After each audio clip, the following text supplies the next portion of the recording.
give the floor to His Excellency Mr. Muhammad Shehbaz Sharif, Prime Minister of the Islamic Republic of Pakistan. Thank you very much, Madam President.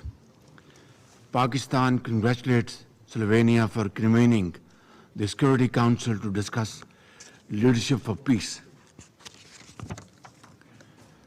Proliferating wars in the Middle East, Europe and elsewhere, great power tensions and growing poverty are threatening the foundations of the world order.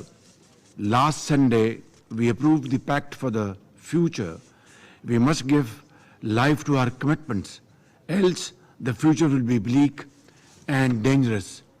First, we must compel Israel to halt its genocidal war in Gaza and prevent its attempt to provoke a wider conflict in the Middle East.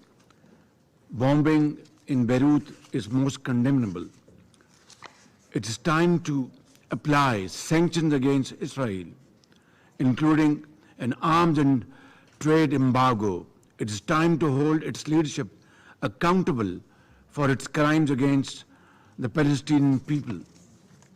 The Security Council, Madam President, must develop an impartial plan for a ceasefire and peaceful solution for the war in Ukraine, and not allow its perpetuation or escalation. The Council can no longer ignore the festering Jammu and Kashmir dispute. It poses an ever-present ominous threat to international peace and security. The Council must call for a halt to the massive violations of the fundamental rights of the Kashmiri people and implement its own resolution that demand a plebiscite for self-determination in Kashmir Valley. The Council should effectively address the resurgence of the threat of terrorism from Afghanistan, especially from Daesh, ISIL-K, and the Fitna al-Khawarij. The Council must extend active support to the African countries and the African Union to defeat terrorism and foreign intervention. UN peacekeeping must become more robust and effective. The Council should initiate confidence-building measures to prevent a war between the major powers and ease the rising tension, especially in the Asia-Pacific region.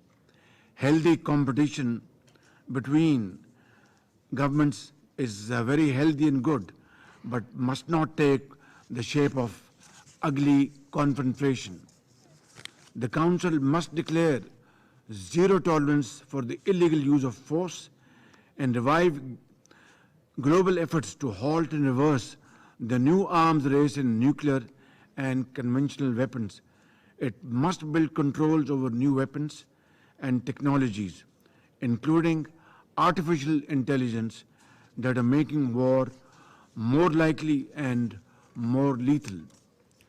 Madam President, in cooperation with other member states, Pakistan shall pursue these objectives in the Security Council when it assumes its seat in the Council next year. I thank you.